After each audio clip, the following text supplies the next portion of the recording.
Next transformation takes place on the impulse of time, and thus the subtle element touch, and thence the ear and sense of touch become prominent. Please repeat. From etherical existence, which evolves from sound, the next transformation takes place on the impulse of time, and thus the subtle element touch, and thence the ear and sense of touch become prominent. In the course of time, when the subtle forms are transformed into gross forms, they become the object of touch. The objects of touch and the tactical sense also develop after this evolution in time. Sound is the first sense object to exhibit material existence. And from the perception of sound, touch perception evolves. And from touch perception, the perception of sight. That is the way of the gradual evolution of our perceptive objects.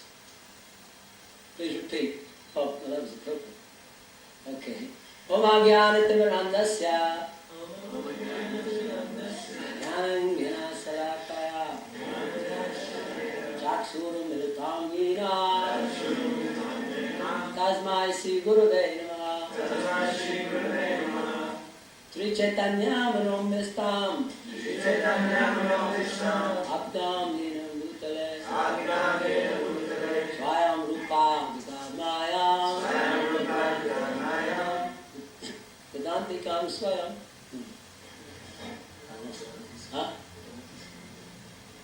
Vedanti is from Vedantikam. Sri Krishna Chaitanya Prabhu Nityananda Yadvaita Ganada Shivasade Gaurabhavrinda Hare Krishna Hare Krishna Hare Krishna Hare Krishna Krishna Krishna Hare Hare Krishna Krishna Hare Hare Hare Rama Hare Rama Hare Rama Hare Rama Rama Rama Hare Hare Rama Rama Hare Hare. So this chapter is entitled The Fundamental Principles of Material Nature.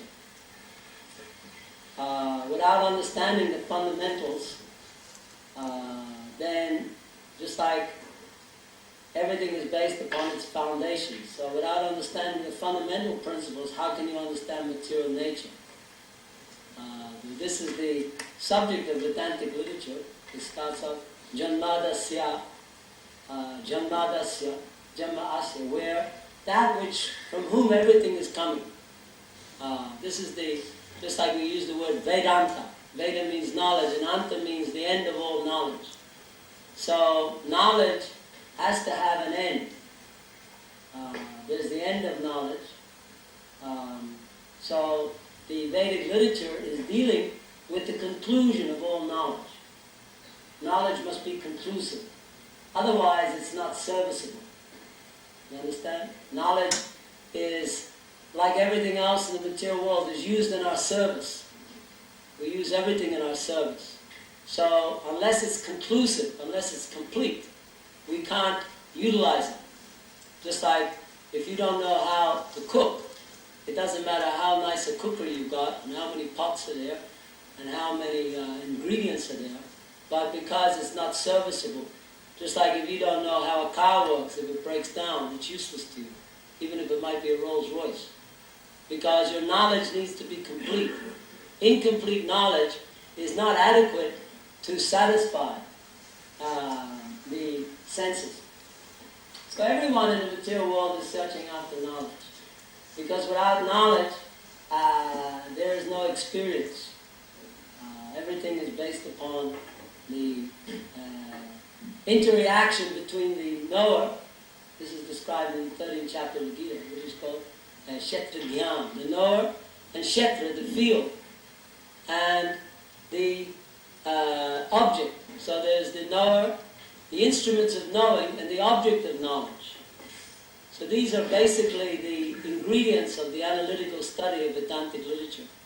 So the Kapila Dev is explaining how all of these different elements of nature, all of these are interacting in a very wonderful way. There's a complete arrangement within nature. nature, this is called Purna. God is Purnam. Every part of His creation is Purnam. Purnam means complete. There's complete arrangement. And the arrangement of the material energy is there by the, if you like, direction of God. God is the supreme controller. Therefore Lord Brahma, of course, says, Ishvara. Ishvara. The word Ishvara means the controller. So there are many controllers. You're a controller, I'm a controller. We're all controllers. Everybody wants to be a controller. But we're very tiny controllers. We are constantly struggling with things which are out of our control. Isn't it? Things which are not within our control. Therefore there is conflict of interest. Because we want to bring everything into our control. We want to capture the water, just like we tried to capture some water. But it turned out to have too much sulfur. So we're now again devoid of water. So we want to capture the wind. We want to capture, just like that man's putting up big wind funnels. We want to capture the wind. We want to capture the sky. We want to capture the earth. We want to capture the things that come out of the earth. We want to capture everything for one purpose. That purpose is to give satisfaction to our senses. Therefore, because we are tiny, our control is very tiny. We can see by analytical study that the amount of control we have is very pathetic. Sometimes we can't even control our own mind. It goes berserk. Sometimes we can't even control our own bodies. And when you can't control your mind and your body, you become an embarrassment to yourself and to other people. So we can see that the inadequacy of our power of being able to control matter is the embarrassment of life. Everyone in the material world is embarrassed on account of this limited jurisdiction over the energy. So the knower of the field is consciousness. Just like in our body we have consciousness. So consciousness is the thing which knows. The instruments, the senses, are the things which allow us to know. Just like if you didn't have a nose, you couldn't smell. If you didn't have eyes, you couldn't see. If you didn't have ears, you couldn't hear. If you didn't have genitals, you couldn't enjoy sex life. If you didn't have legs, you couldn't walk. So you, the individual, are completely dependent upon arrangement which is made by higher authority. You didn't make your body. You didn't make any of the things that your body possesses. Neither did you make the objects by which your senses are attracted to. So the whole idea of Sankhya philosophy is to find out the absolute truth, to find out what is the supreme cause of all causes. Therefore Lord Brahma begins by saying that. He says, Janmadasya itratas chateshi abhigispara. Abhigispara. What is the nature? Because the first invocation of Srimad Bhagavatam is Om Namo Bhagavate Vasudevaya. Vasudevaya. So Krishna says in the Bhagavad Gita, Bahunam Jamanam Mante Jnanavamam Prapadante Vasudeva Sanam Riti Samahatma Sudulabha. That after many, many births of searching in the material world, everyone is searching, they're searching for Krishna. But this search for Krishna is unfortunately pervertedly manifested in Krishna's separated energy. We are searching in the material world for the supreme object. We want the supreme thing. Nobody wants the inferior thing. We are always after the supreme thing. We want the superior, not the inferior. We want superior sense gratification. We want to live in a superior environment. We want to have superior food. We want to have a superior wife, or we want to have superior sex life, or we want to have superior eating, sleeping. Everything must be superior. That's why you see, especially around this time of the year, everyone is mad, running around all these big stores, trying to get some superior thing for the cheapest price. We don't want to pay the price. We're cheaters. The basic principle is we want something without paying the price. We want to cheat. So this cheating propensity is there. So in the material world, the living entity is misdirected on account of the false ego. Here, Kapila is explaining how the false ego, the ego, is coming from Shankarshan, this manifestation of the quadruple expansions of the Supreme Lord. Shankarshan manifests the material energy in the form of Mahavishnu. Mahavishnu, from his body comes all of these universes. Within these universes enters into his Garbhadakshay Vishnu.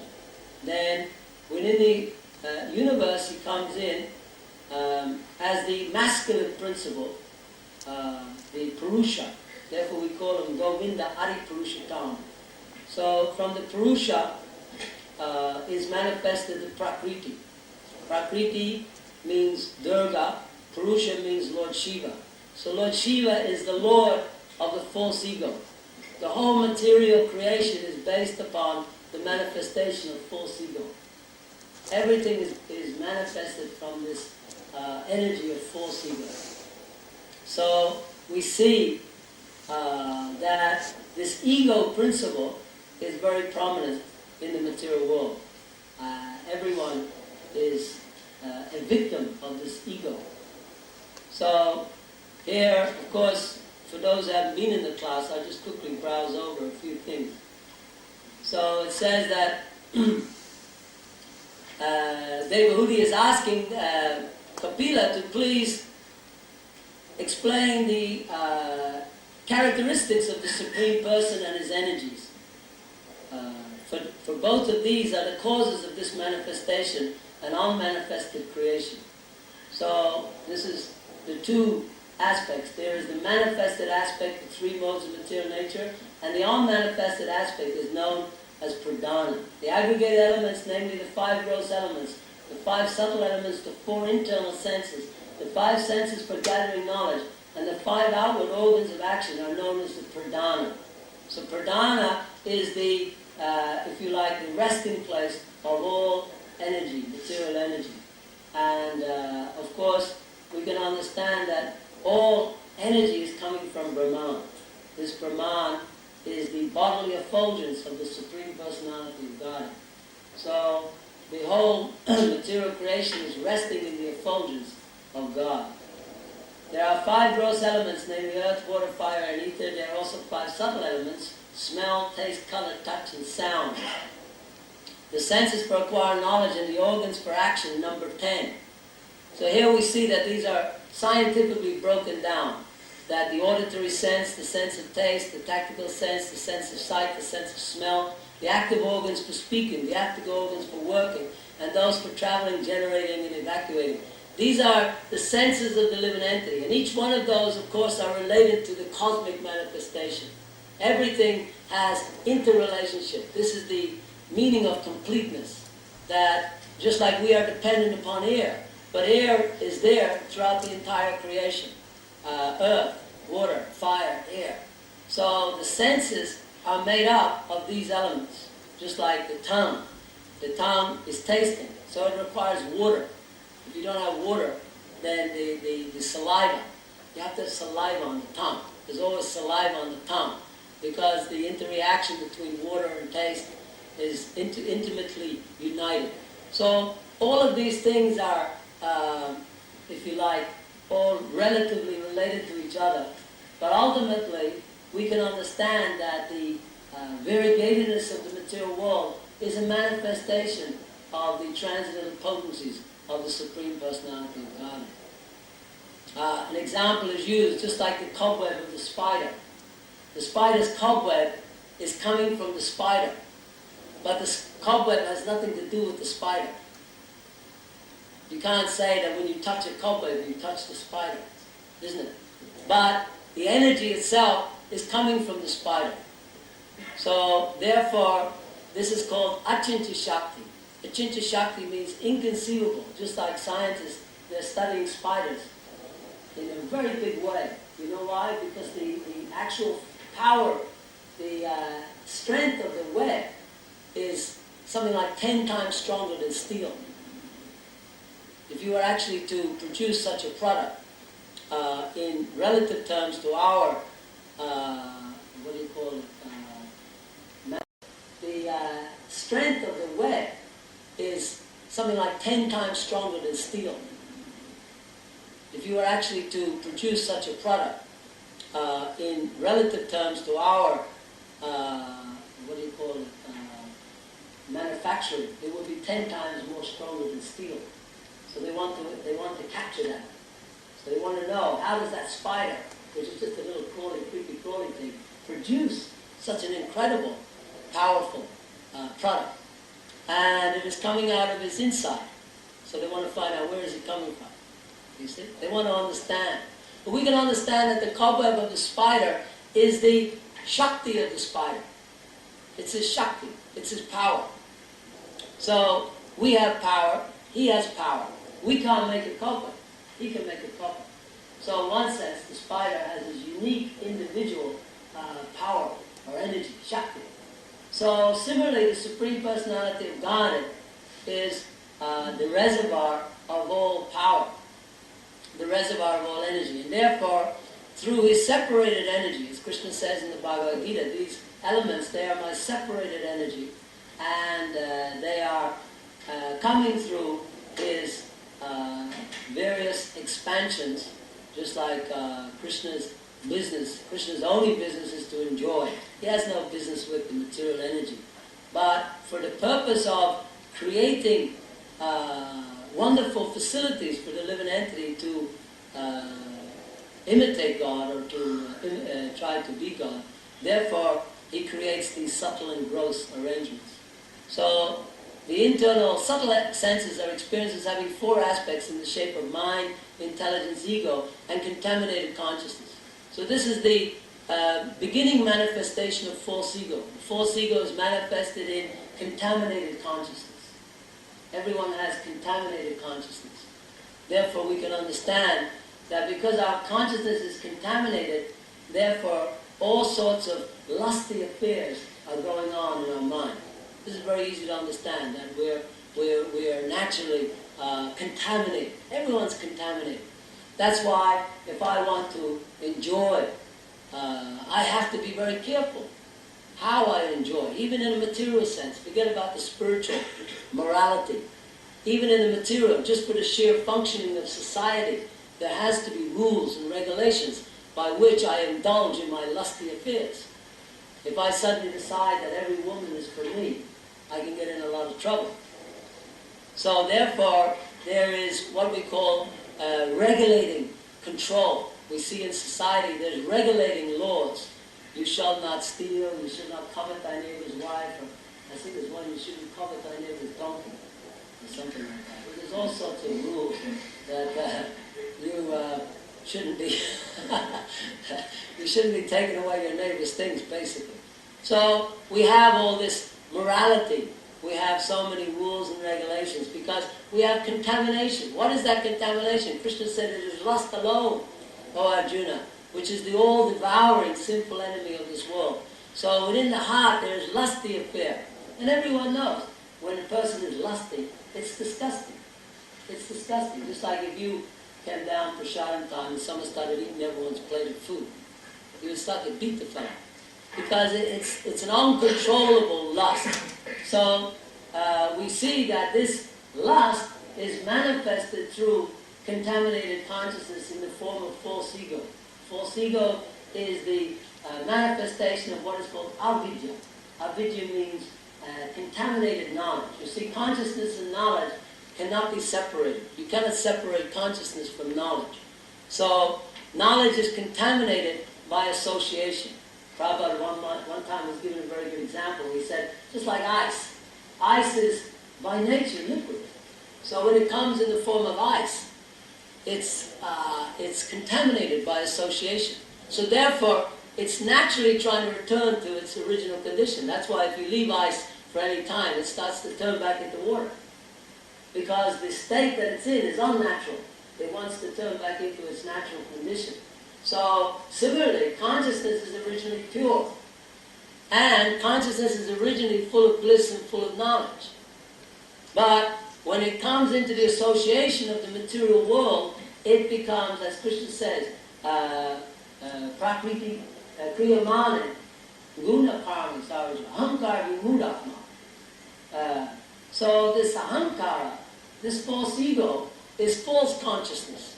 False consciousness. False consciousness means consciousness which is separate from Krishna. Consciousness which is separated from Krishna.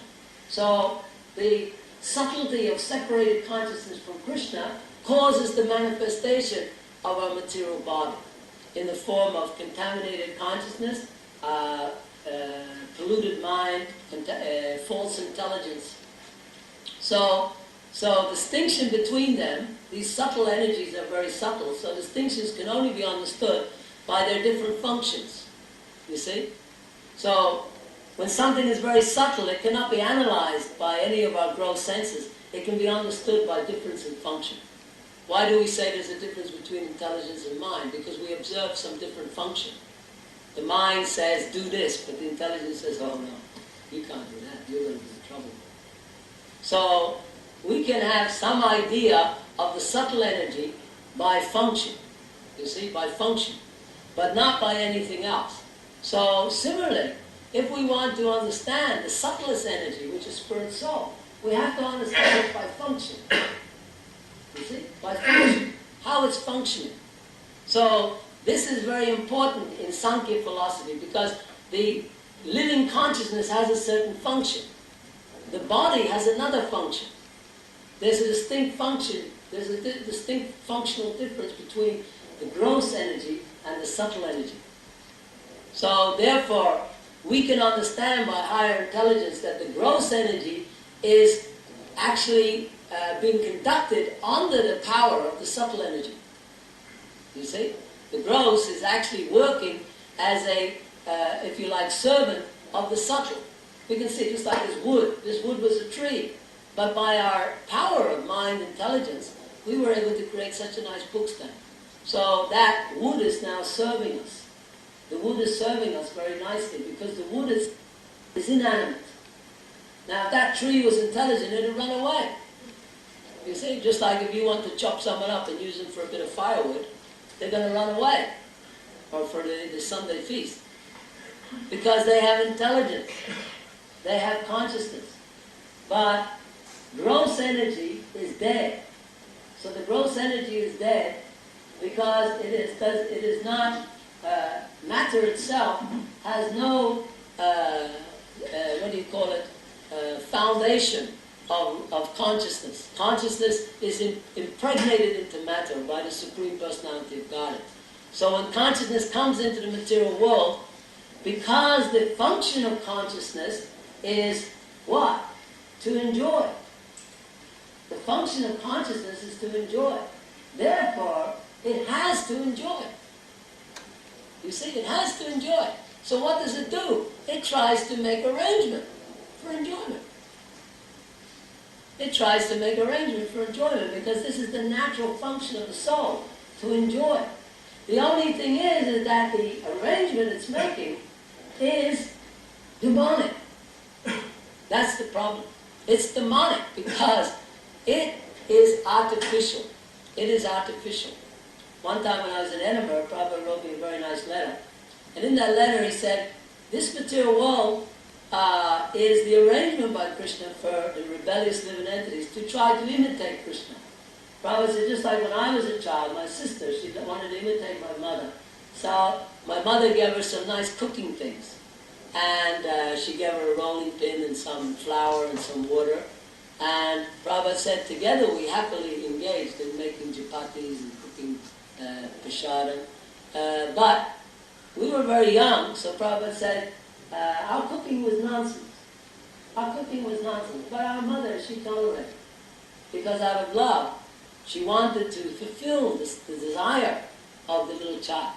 So out of love, she arranged. But because the child was inadequate to imitate the mother, the child had not developed. The child is only tiny. If you give a child a hot cooker, it can burn itself. It can cause havoc. So therefore you make toys, these playthings, these toy things are the arrangement of the mother so as that the child. So Prabhupada said we were engaged in this nonsense activity, but we were thinking it was real. We were thinking it was real because on account of this selfish desire to enjoy like the mother. Mother is enjoying cooking, We should enjoy cooking. Mother is enjoying with her baby. We should have baby. Therefore we have doll. So you see the little girl walking around with a doll. She's got a pram. She's got little cooking things. She's trying to imitate. This imitating tendency is there in every living entity. So consciousness is manifested through these gross energies. Of course, even the intelligence, mind, and ego, they're all also dead material energy. They're not living energy. They're living because of they're subtler. They're more subtly associated with consciousness. Consciousness has a much greater relationship with mind, intelligence, and ego than it does with the body. That's why at night, when you're sleeping, your consciousness is working. So your mind is working, so you're still going on mountain climbing, and you're finding a very beautiful girl and lots of money and getting excited about this thing and that thing, or you're in distress. But when you wake up, you realize that these things were all just mental activities. So what do we do about it? Nothing. You don't do anything about your dreams, because they're simply the material energy working, but it has nothing to do with you. But on account of the interaction between the material elements, the senses and the sense objects centered around the mind, therefore we are much more interested in the gross manifestation. So therefore it is said that the gross energy is the parent of the mind. It's the parent of knowledge. Gross energy is the parent, because just like when you're a child, you take shelter of your parents, you become conditioned by it. You understand? So when you are manifested in the material world in the form of a material body, you take shelter of the material energy, the gross energy. So therefore the gross energy actually molds, conditions, as Krishna says, that the living entities, they are my part and parcels, but due to conditional life. So this conditional life, they are struggling very hard in the material world, indriya, trying to enjoy the senses. So these 6 senses, which include the mind. So the living entity is trying to enjoy through the medium of the mind. The mind is the, the conductor of material affairs. The mind is the conductor. The mind conducts our material affairs. So the soul, in a sense, has given up proprietorship over its body and has given all authority to the mind. Therefore the mind, in all the spiritual systems, is the main focus that one has to deal with. Because the mind is the connection with the material world. So the mind's servants is the senses. The senses are serving the mind. Just like, what is it that Krishna says? By contemplation of the senses, one develops attachment. So this attachment is there. As long as there is attachment, then from attachment, Krishna says this lust develops. From lust comes desire. This desire, lusty affair. So therefore we find, this is scientific, that if we don't contemplate, we don't get any lust. Isn't it? If we're not contemplating, then we can control the mind. Therefore all of the spiritual paths are to bring the mind under control. Mostly by abnegation. The general system is by renunciation of sense objects, one can control the mind. Renunciation. But renunciation itself is not sufficient to control the mind. Because the mind is the mirror of the heart. The mind is the actual nucleus of this personality. It is intrinsically linked with the heart. So the heart requires satisfaction. The heart is hankering after love. Without love, the heart can never be satisfied. Never be satisfied. So therefore, simply abnegation will not do, because it's not sufficient to bring ananda. Ananda. So therefore, generally, renunciation is dry. People who are renounced, they're very dry. You find these yogis in the Himalayan, they're very dry. There's no juice there, because they're like a sort of shriveled up walnut or something. You see? Just dry abnegation, dry renunciation. That's why So therefore generally, renunciation is dry. People who are renounced, they're very dry. You find these yogis in the Himalayan, they're very dry. There's no juice there because they're like a sort of shriveled up walnut or something. You see? Just dry abnegation, dry renunciation. That's why Lord Chaitanya was showing a different thing. He was showing that the perfect system for giving up this attachment to the material world, that only way that one can give up the attachment to the material world is by entering into the spiritual world. You see? Just like if you, I use this example, it's not such a good example, but it is an example.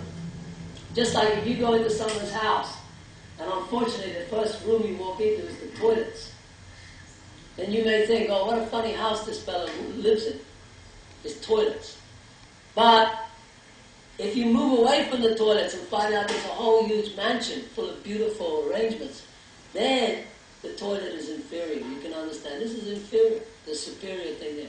So similarly, when we come to the material world, on account of not knowing what is the reality, we are trying to squeeze some pleasure out of this dead, temporary, limited material matter. And here, what Lord Kapila is doing is he's showing how this entire cosmic manifestation is a combination of fundamental principles. But all of these principles are manifestation of false energy. Ahankara, false ego, false energy. So, Lord Chaitanya is coming and he's saying, Jeev Jago, Gaura Chandra. He's saying, wake up, you sleeping soul. How long you have been sleeping in the lap of a witch called Maya? You see? How long you have been sleeping in the lap of a witch called Maya? So everyone is sleeping in the material world. The soul is sleeping in a state of, sometimes we see, we are sleeping, isn't it? So that, how can you say that's not true, that we're sleeping? Because we do sleep. 50 years of our life nearly we sleep. So Lord Chaitanya, he's not lying. If you want to sleep for 50 years and someone said, hey, you're sleeping, you couldn't argue with him, could you? Huh? So it's not that he's saying the wrong thing. Sometimes we're in deep sleep, sometimes we're in another type of sleep, and sometimes we're in another type of sleep. We call it awake, but actually it's asleep. You see? Just like you see some people are walking around, they look like they're asleep. But they think they're awake. But actually they're asleep. Because they are caught up in the mental activities of the mind. So there is different types of manifestation of consciousness through these elements. That manifestation is described here, how the internal subtle senses, and then the senses of earth, then the subtle, from the subtle to the gross. So this descending energy from the intelligence, the ego, the mind, the ego, the intelligence, comes the organs, the senses of the instruments for activity, and then there's the relationship between the instruments and the objects. So the object is a thing which is very important to be studied, because the relationship between consciousness and the senses and the sense objects is the entanglement of the living entity in the material world. That is the, if you like, the very rich tapestry of life. That there is a very definite connection between me and my senses. There's a very definite connection between the senses and the sense objects. And my pleasure and my suffering is very much dependent upon this whole affair, isn't it? Just like a man who wants to be happy, he gets a wife. The wife gives him misery. Then he thinks, why did I get married? I wanted to be happy, and then I got misery. You see? So then he starts to question, well, maybe having a wife is not happiness. Right? So then he becomes renunciate, divorce. But then he finds another wife, because he had no other conclusion. So again he got another misery. And then you find sometimes people are, so this is called sankalpa and vikalpa. There's pravriti and nivritti mark, that in the material world the sense gratification is going on, and then this is called bhoga, then there's tyaga. Tyaga means renunciation. So, any intelligent person can understand, why am I renouncing? Why am I frustrated? Why am I suffering? You see? Suffering is the cause of renunciation. If you study, you'll find, by studying it, that the real cause of renunciation is suffering. Just like when you eat a lot of food, it might be the biggest curd supper you've ever seen. But after a while you start to suffer, isn't it? And then you become a tyagi. And everyone goes, wow, he's really renounced. He hasn't eaten anything. You see? Because anything you do in the material world leads to suffering. Therefore, this is the analyzation of matter, that when you indulge in the mode of passion, causes misery. The mode of goodness illuminates. The mode of ignorance causes sleep, intoxication, and various types of madness. So these are all described very clearly in the Bhagavad Gita, how the modes of material nature interacted with the senses. Because what is the sense objects? It's the modes of material nature, isn't it?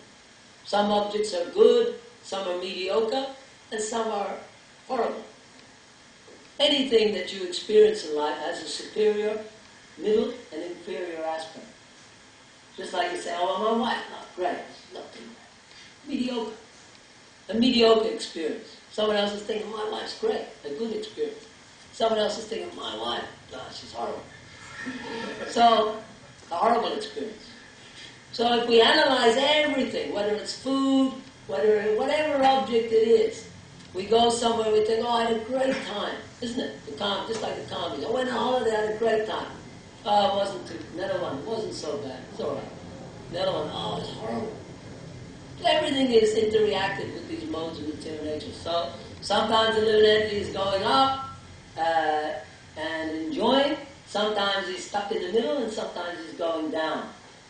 So therefore, we can understand that our experiences of the material world are all inferior experience. So therefore, the intelligent person will understand that instead of chasing after the shadow energy of God, we should actually turn to the cause of all causes. Therefore, Lord Brahma said, Sarva Karna Karna, that the Lord is the cause of all causes. So therefore, if God is the cause of all causes, then He's naturally the cause of our happiness and our suffering. So we should take shelter of Him. That's intelligence. That's why Krishna says, after many, many lifetimes of experience, one finally surrenders unto me, knowing Vasudeva Sarnamiti, that I am everything. I am everything. You see? Why surrender to the partial manifestation? Just like the example is used, the tree is on the bank of the river, it's reflected in the water. But if you want an apple, it's no good jumping in the water. It's the reflection.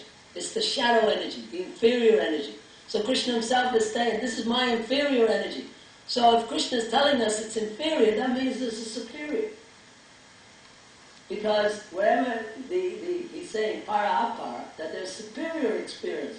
So why are you wasting your time here in this inferior experience?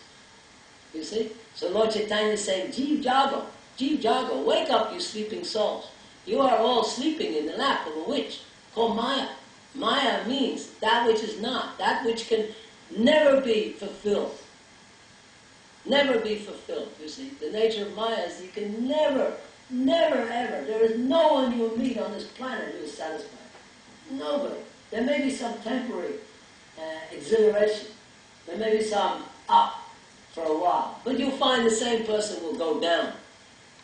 Up, down. There's no steady platform. This whole material energy is all shaky platform. It's transitory. So we may be having a nice time for a few moments or a few hours or a few years, but then suddenly things change. And the same cause of our pleasure, our mind, becomes the great cause of our distress. The mind is as Krishna says, is the greatest friend and the greatest enemy. So sometimes, there was one kami, he even said, the mind is a horrible master, but a wonderful servant. You see? The mind is a horrible master, but a wonderful servant. So, if the mind is controlling us, we are in trouble. Because that mind is material. It is the manifestation of Maya. Maya's energy is there. This is all Maya's energy, so it's Maya. So if we're hanging on to Maya, then we will have to suffer. So therefore the mind is our greatest. But when we make the mind our servant, then that mind becomes the pleasure groves of Vrindavan. Lord Chaitanya said, I do not have a mind. My mind is Vrindavan. You understand? My mind is Vrindavan. So, that is pure consciousness. Vrindavan is the plane of pure consciousness. Vrindavan is the transcendental realm of Satchidanand, where there is full variegatedness, the real variegatedness, the real reality is there. But this perverted manifestation in the material world, as Prabhupada says, in the spiritual world there is Satchit Ananda. Here there is Asat, Achit, and Nirananda. You see? There, Krishna wants us all to come back to home, he wants us to enjoy. He doesn't want his children, his part and parcels, to be scavenging around in this empty place. You see? Just like you don't want your son to be stuck in the desert. Who'd like to know that the son is in the deserts, crying for water? See? So Krishna, he cannot stand sometimes the pain of the living entity crying in the material world, trying to enjoy some inferior stuff. So then he comes himself and he displays Vrindavan. Just like when Krishna came, he displayed Vrindavan, but people were not very intelligent to understand, because this Vrindavan is very confidential, very esoteric. So therefore Lord Chaitanya came to show the method of entering Vrindavan. So one has to purify the mind from material association by chanting Hare Krishna, Krishna Krishna, Hare Hare, Hare Rama, Rama Rama, Hare. So one must cry out to Krishna to take him to Vrindavan. There's a beautiful poem by Bhaktivinoda Thakur where he says, in Sharanagati, Vaishnava, he says, oh, lead me on. What is it, the words? Lead me on to Vrindavan. There's some, what's the line after that? Oh, lead me on to Vrindavan. All my chanting charms or something. I don't have it here. But anyway, it's a beautiful, beautiful words if you read it. So, this transcendental Harinam has come to transfer everyone back to home, back to God. So this is the boat. This is the Concord. Straight back. Jump on Concord. So Lord Chaitanya, he's so kind that he knows these four living entities, they can't understand Vrindavan. So he brings Vrindavan with him. Goloka Premadana. So Goloka means Vrindavan. Premadana. What is the nature of Vrindavan? Prema, love. The nature of Vrindavan is love. Goloka Premadana Harinam Shankirtana. You see, he has brought Goloka in the form of the holy name. So when you chant Hare Krishna, you're dancing with Krishna in the Rasa Lila. You don't know, but it's there. It's there in Shastra that Lord Chaitanya is always dancing in the Rasa Lila of Krishna. So when you're chanting Hare Krishna, you want to dance. First thing you want to do is dance, isn't it? Unless you're on the mental platform. You want to dance. So dancing means, like Prabhupada was saying, everybody wants to dance. He was saying in Krishna book this morning, everybody wants to dance. Everybody wants to dance. But in the material world, we are dancing to the tune of the witch called Maya. We are dancing to her tune. You see? Her tune is like, all these love songs. You hear so many love songs. What are they loving? A bag of stool and pus and mucus and bile and air? What is the love? Can you love a bag of stool? No. You have to love something which is lovable. You see? You can't. Just like, if you were with a beautiful woman and she pulled out her intestines for you and said, here's part of me to take home with you. Would you want it? Huh? It's like what Radhanath Swami was saying. The most beautiful woman, it doesn't matter how beautiful it is. If you found one of her hairs in your food, you become disgusting, isn't it? So therefore, we have to understand that the material energy is making us dance like stupid dogs. You see? Because the witch doesn't matter how beautiful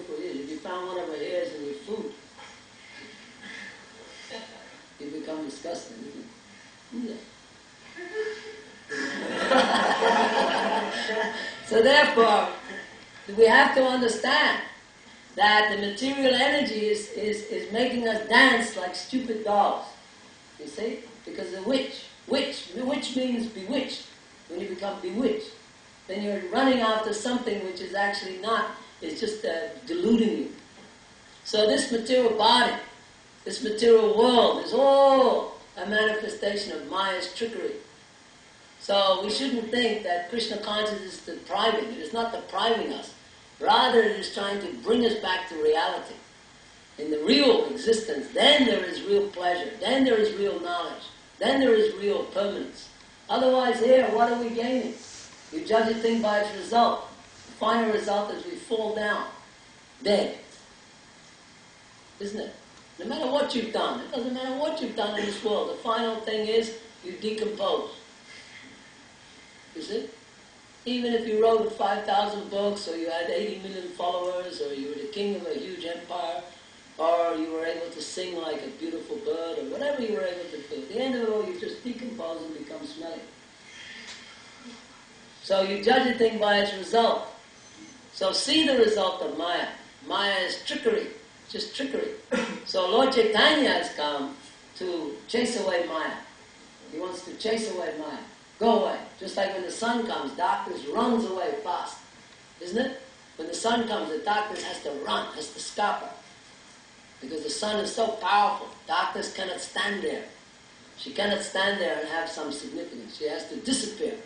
So when Lord Chaitanya has come, he is God himself. So how powerful he is, we can't even estimate. So he has come to establish this chanting of Hare Krishna Maha Mantra, so as to cut through all of these different material elements and to activate the soul, Jeev Jago, to awaken the soul to his eternal position. Okay, I'm going to stop there. Is there any questions at all?